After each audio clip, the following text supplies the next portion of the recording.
America's nuclear subs are on the move. Ghislaine Maxwell gets a prison upgrade, and 4 astronauts are hurtling through space. I'm Jesse Weber in for Elizabeth Vargas. America's News starts right now.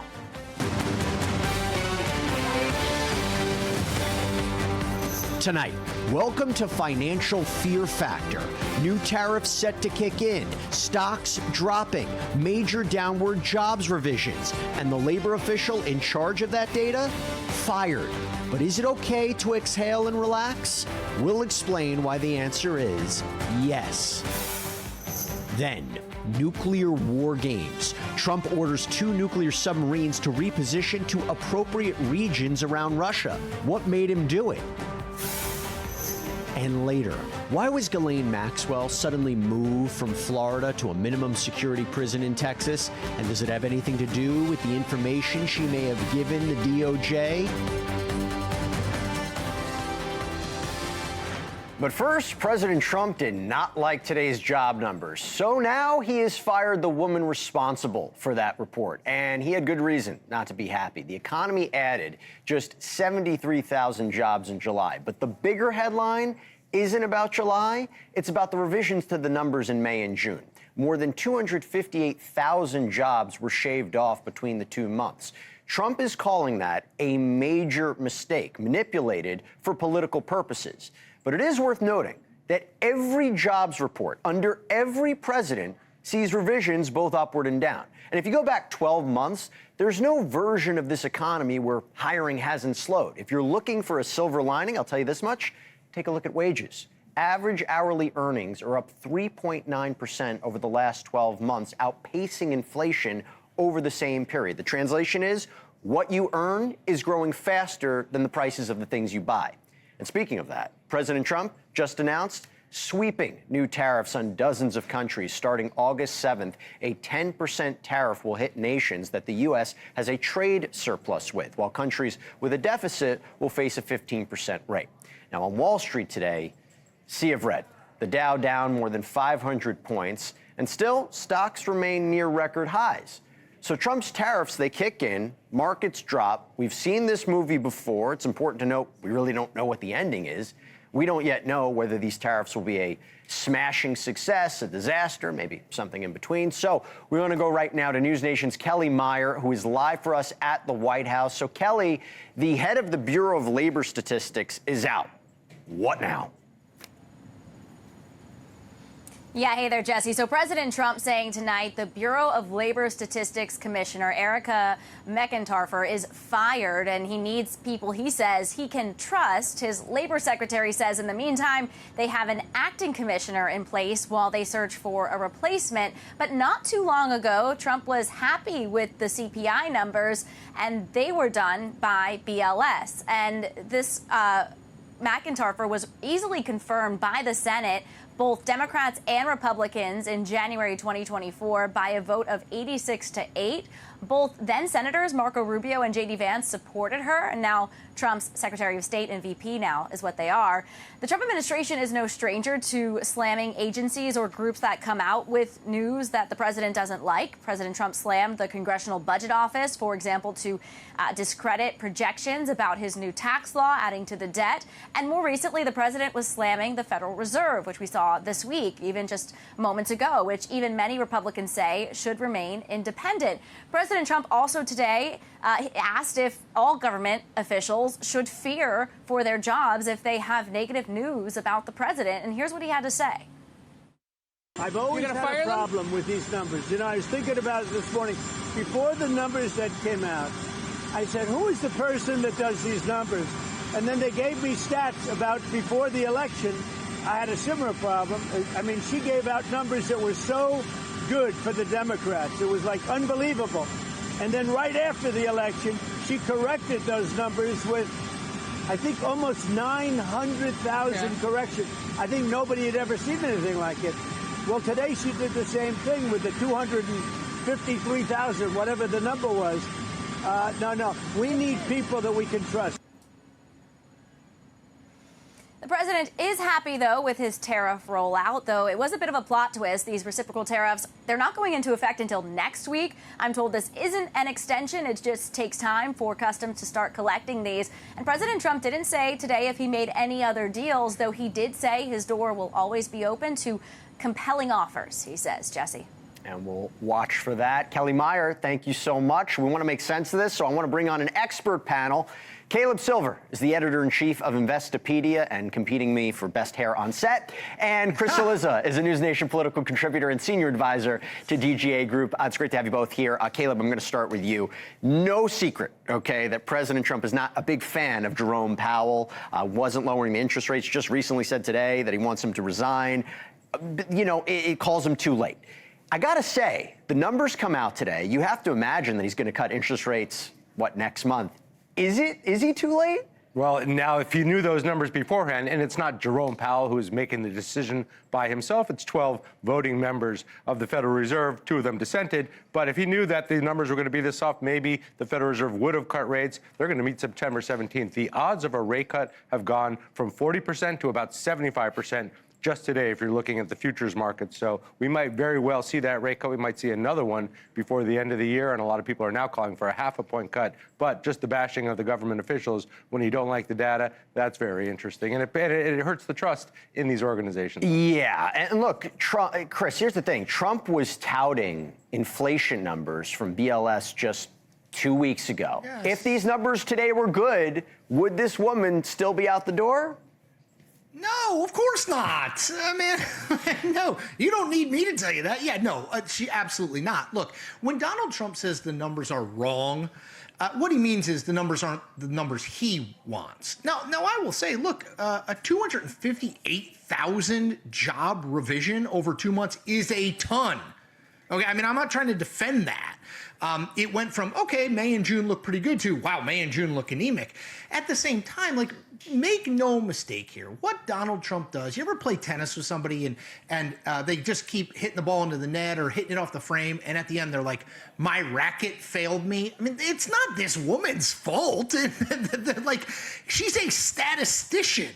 Right? I mean, she's not political. I think the issue, Jesse, is Donald Trump is so political about everything. He views everything through a political lens. He can't help but think everybody else does, too. And I think that's why you get things like today.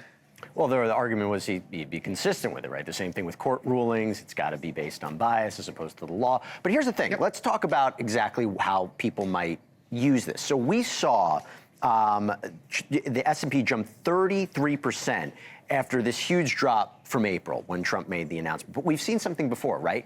After the 2018 tariff war with China, look what happened in 2019. If there's people out there have a little extra cash, how can they think about it in terms of these dips? Yeah, well, we've seen these dips and we've seen the stock market come rocking back because money needs a place to go, but also think about all the different policies that are in place right now. Deregulation, making it easier for companies to do what they want to do, right? Lower corporate taxes. That's very helpful to the bottom line as well. We're seeing good corporate profits from the biggest companies in the stock market, and the stock market and the economy are walking completely different paths. They do most of the time, but now they're really heading in opposite directions here, even though we had that shakiness today. That is a belief in the future of the profits of some of these biggest companies, but in the economy right now, when you look at the labor market, you look at inflation, that's going to have more inflation as of next week, one way or the other. The economy is not in a good shape as we thought it was. And so what should people think about? What should people do with their money? Well, if you're invested, stay invested because shareholders have been winning. And if you own assets, you've also been winning right now, too.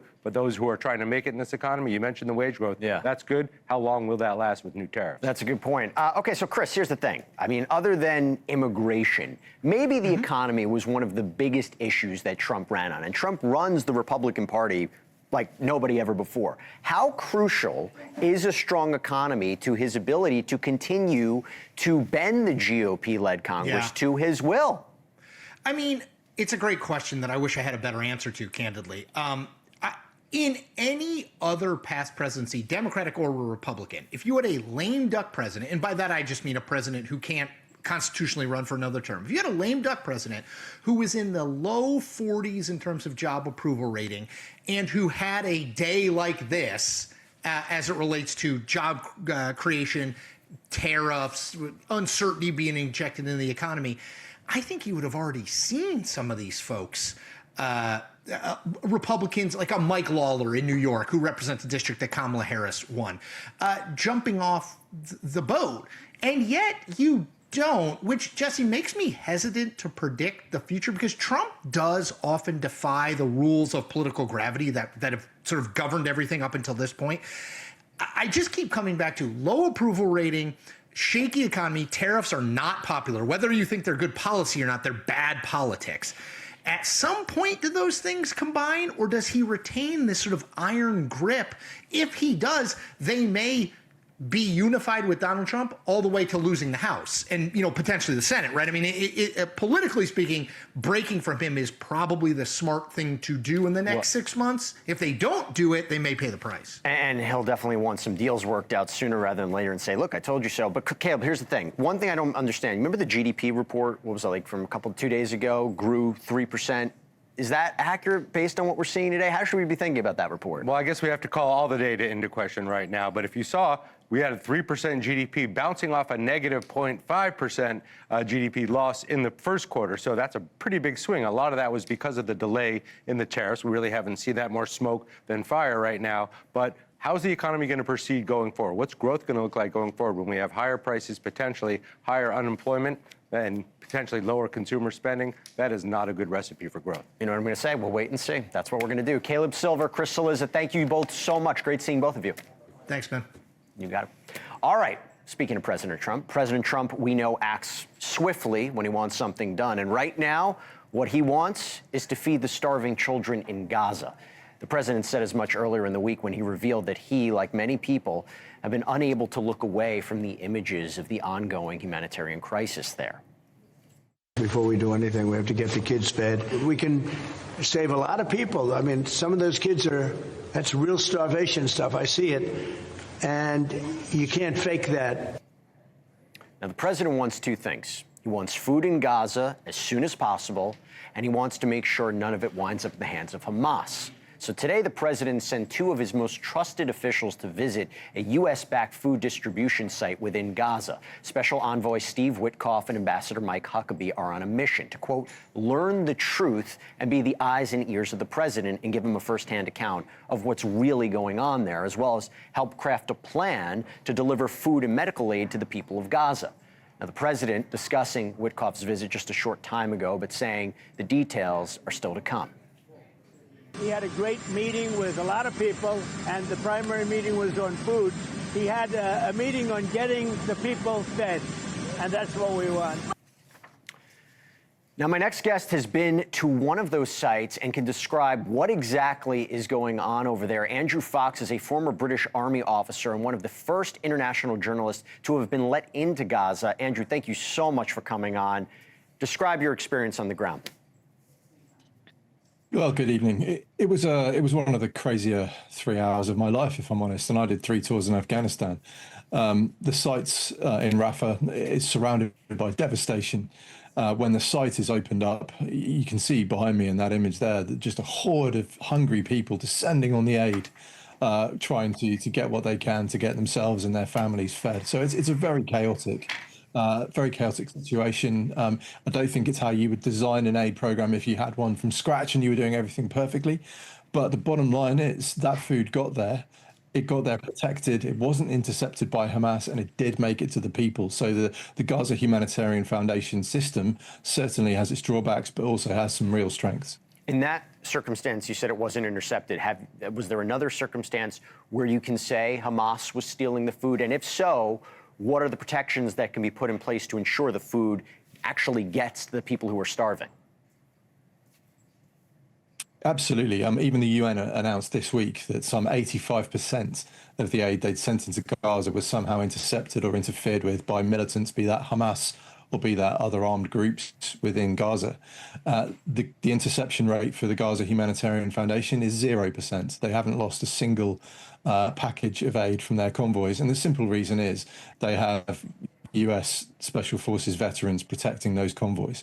And that's clearly the answer. There is enough food in Gaza. If you look at the UN's own figures, if you look at the World Food Programme projections for what's needed in Gaza on a daily basis, there's enough food in there. It's just not reaching people because it's being intercepted by Hamas and other militants.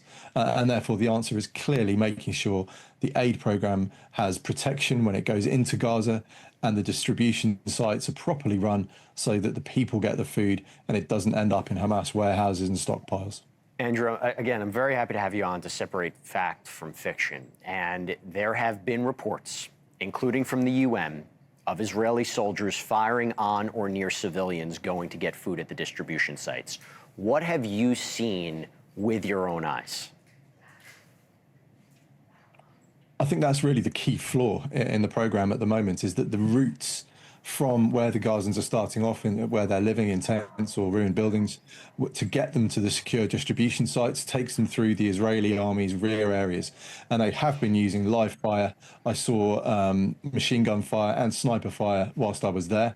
There were no reports of casualties. They're using them for crowd control purposes, which, as a former professional soldier, I'm not wholly comfortable with.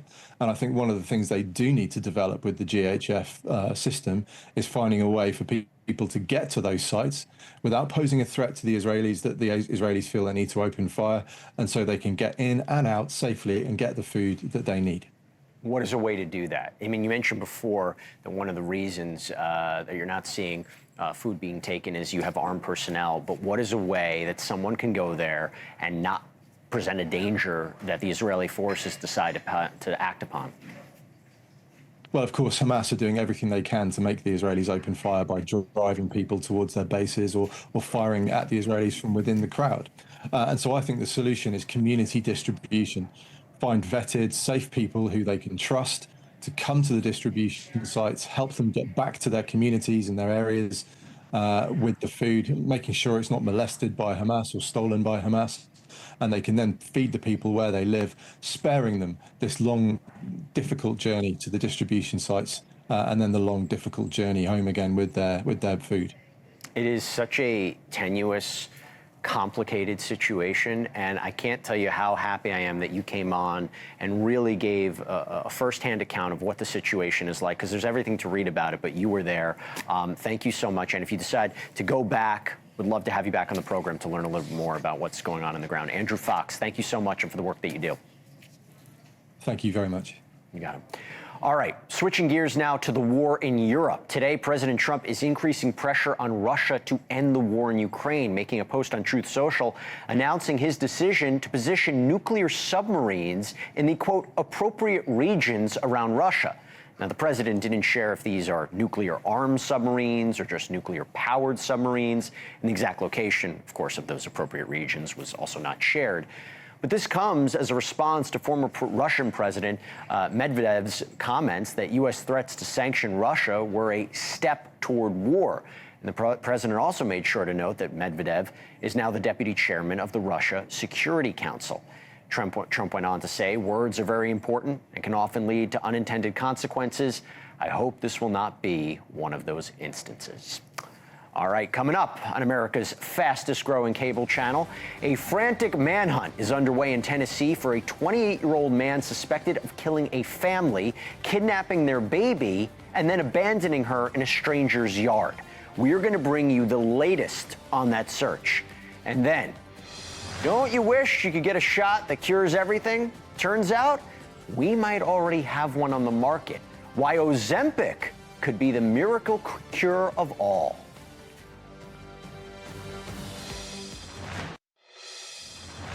Ghislaine Maxwell is on the move. NewsNation confirming that Jeffrey Epstein's convicted child sex abuse accomplice has now been transferred to a minimum security federal prison camp in Bryan, Texas. The 63-year-old, had been serving out her 20-year sentence for helping Epstein traffic young girls at a prison in Tallahassee with a higher security level. And she's set to be released in 2037, and it seems now, with the majority of her sentence still ahead of her, Maxwell will have even fewer restrictions placed on her and possibly more freedom and more opportunities. And the move comes after Maxwell spoke with Deputy Attorney General Todd Blanche last week for over 9 hours, over 2 days, answering questions about roughly 100 people. This is according to her attorney. And just hours ago, House Oversight Chair James Comer agreeing to a request from Maxwell's attorney to postpone her deposition, which had been scheduled for just over a week from now. The committee will now wait until after the Supreme Court considers Maxwell's appeal. No word on when that might be or if they actually do it. But she's going to be housed with the likes of Jen Shaw of Real Housewives, disgraced Silicon Valley tech executive Elizabeth Holmes, a former Hot Pocket heiress, among others. And meanwhile, two alleged victims, as well as the family of Epstein accuser Virginia Giuffre, they are, in a word, furious at Maxwell's new change in circumstances, saying in a statement in part, quote, "The American public should be enraged by the preferential treatment being given to a pedophile and a criminally charged child sex offender. The Trump administration should not credit a word," Maxwell says, as the government itself sought charges against Maxwell for being a serial liar, in reference to the perjury charges. Now, administration officials have said that prisoners are routinely moved for safety reasons and that any accusations of preferential treatment are, quote, absurd. So was this some kind of deal with the devil by the Trump administration? Or was Maxwell at risk from other prisoners for talking to the feds? And what are her days behind bars and barbed wire now going to look like? A lot of questions, but we got the perfect guest for that. Someone who's uniquely qualified to answer them. Federal prison consultant, founder of White Collar Advice, Justin Paperny. Justin, it's good to see you again. So you actually, for people who don't know, you spend time at a federal prison camp yourself in another life. Tell us what these facilities are like in comparison to a regular low-security prison. When I describe a minimum security camp, it's easy to understand why her victims would be upset. Truthfully, it looks like a corporate office park or junior college. You are allowed to roam, go to the library, the track. There's racquetball, volleyball, Pilates, yoga. When people hear these things, it upsets them. And she's still in prison, though fundamentally just so much more liberty than she had in the higher security prison with people who had been in prison a much longer period of time, much more experience with the system. And certainly there could have been some threats to her because of the cooperation, though I'll tell you, I've been in this game since 2008 when I went to prison, and I have never seen a sex offender serve time in a minimum security camp. So clearly she has leverage and she is working you mean a convicted sex trafficker? You've never seen one of them in that kind of environment? That is correct, which is the reason her victims, I can understand, are so upset. And I can also tell you if there are sex offenders in a low security or medium security prison who have cooperated, but I can assure you they're not getting dropped security levels to what some people would say is a cushy minimum security camp. What is going on? What's the play here by the DOJ? Is it a deal with the devil for information? I mean, could there have been a legitimate safety precaution because of the news coming out that she is potentially cooperating? What do you think's going on? Certainly, she could have been at risk if everyone found out that she was cooperating. And rather than segregate her for the balance of her 20-year federal prison sentence, the Department of Justice and the Bureau of Prison deemed that it was just easier to drop her to a minimum security camp. What they really care about is security of the institution. Epstein hung himself. They don't need her getting hurt. The conspiracy theories are all around. So they have a lot of authority, and she has leverage with what she's giving the government. And clearly her lawyers know what week it is. They know what they're doing. They're dripping, right? She is a saleswoman right now. She gives a little information. Give me some. I have a little more information from you. I want this too. I have even more information. I'm going to want that next.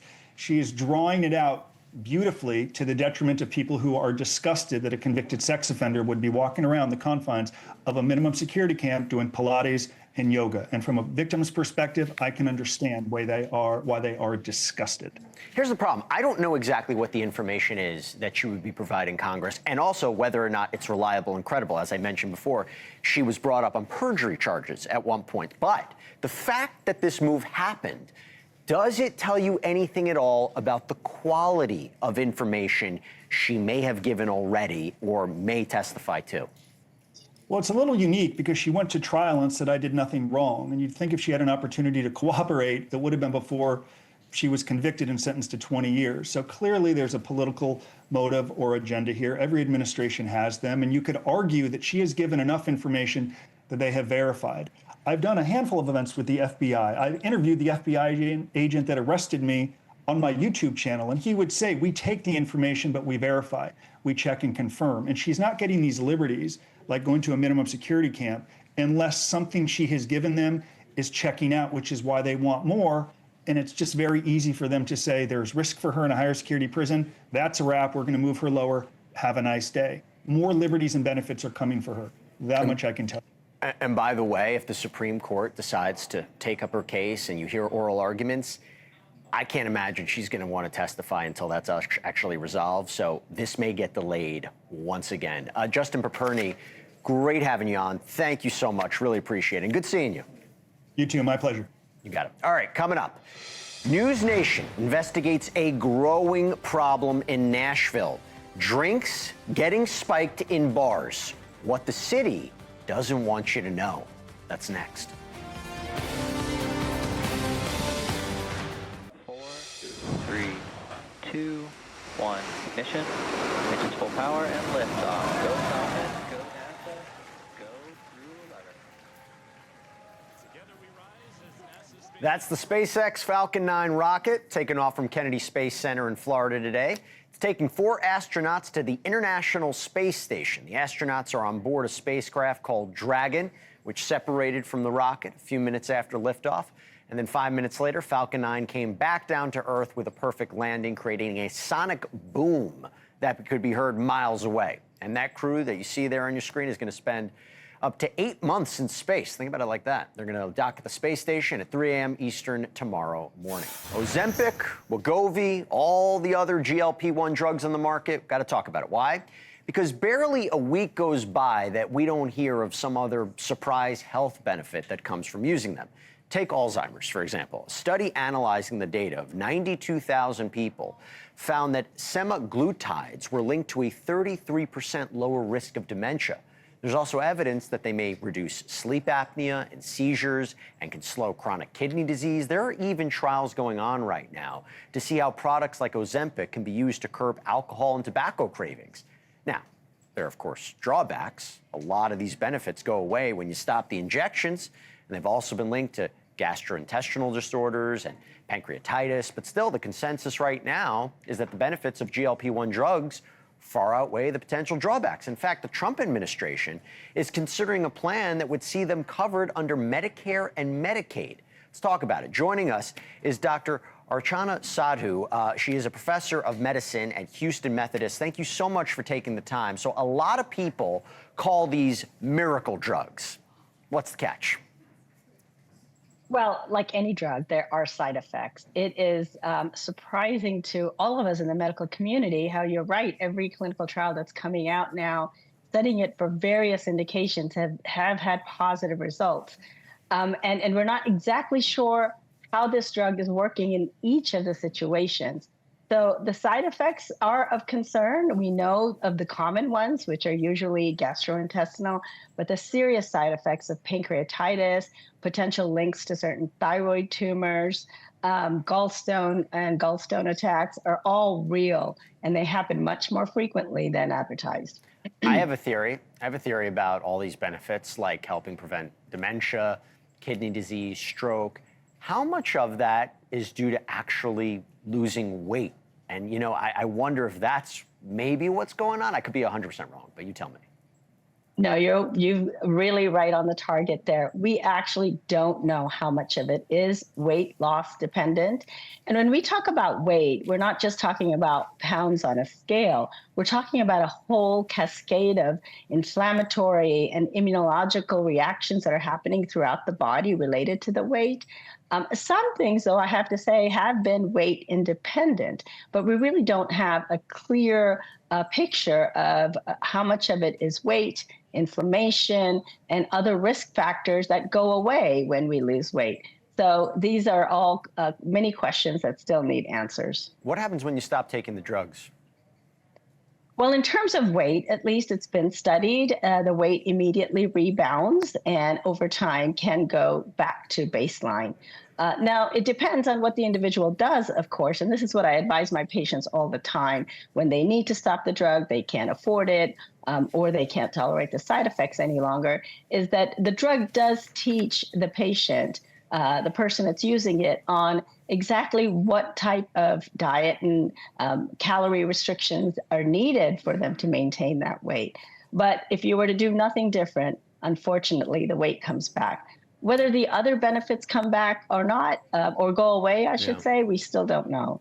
You mentioned affordability. I mean, covering these under Medicare and Medicaid would be a huge deal for millions of people because these drugs are still extremely costly for so many. When do we start seeing more access for the people who need it most? Well, that is a big focus and has been a big concern for most of the clinicians prescribing these drugs. It's a great limitation, access to care and costs. We do have 2 GLP-1s now that are generic. They are daily injections, unfortunately, and not the preferred administration. But it is exciting to see that Medicaid and Medicare will be covering it as soon as next year, maybe definitely by 2026, if all goes as planned, because these are high-risk populations and would greatly benefit from the cardiovascular protection, the kidney disease protection, and liver potentially as well. So we're excited that the access is increasing. But again, you have to do patient selection, and you always have to do risk to benefit ratio in each individual patient. Have you heard about the counterfeit versions of these drugs? What's going on with those?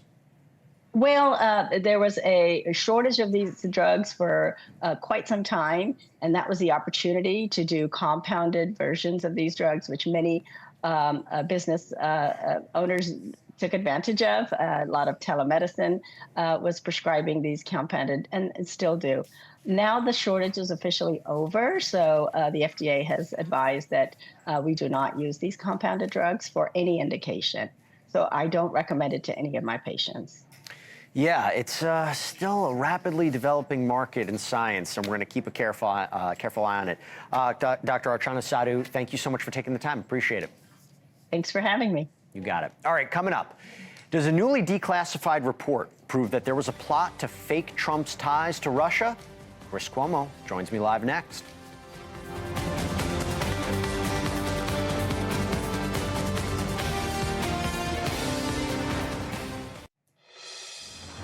All right, it's Chris Cuomo time. Let's bring in the man, the myth, the legend. Chris, good to see you. One of the things we haven't had a chance to talk about is the whole news the past few weeks about the Russiagate, right? And I guess the question is, in your opinion, did Hillary Clinton, other top Obama officials, did they conspire to falsely tie President Trump to Russia? What do you think? I'll tell you what, I have no idea based on what they're saying. I really haven't had my understanding advanced. And look, let me be completely transparent about this. I'm in the same place as you, and most of us bloodsuckers are.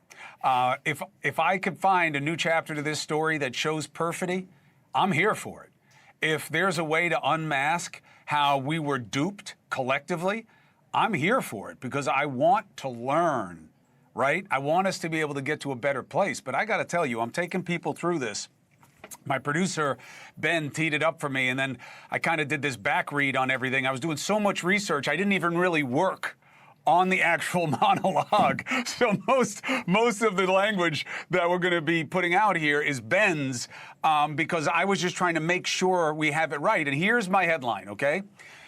Jesse, and you just give me your, I don't care if we go into my show or not. Yep. If there was something that is this explosive, this revealing, why would it just be in an annex when the report was about exactly this and it excluded everything they're now telling us is so important? It's a great point. And that's why when the news came out and I looked at it and first I said, oh my gosh, bombshell. And then you take a step back, you go, wait, something's not adding up. It's a very confusing back and forth. And I think there's a difference, right? There's a difference between saying, whether or not the Russians were trying to help the Trump administration, whether there was a welcoming of it versus the idea of there was this conspiracy. And sometimes it gets conflated, and and the worst thing that we're seeing is politics being used here. And still, I think the American people have no idea exactly what's going on. That's all it is. That's all it is. I mean, that's all we have these days is weaponization of things. I'm just saying that, do I think the intelligence community hears different opinions and then chooses which ones they think are relevant and they don't tell us about the other ones? Yeah, I don't think that's new. But again, I'm going to take people through it. If you want me to believe that this guy Durham, and I don't know if anybody ever looked at his report, but they should, because he certainly wasn't acting like he missed anything. Okay, he's very exacting in his criticism. And remember, he lost 2 out of his 3 cases that he made. The people were acquitted, okay?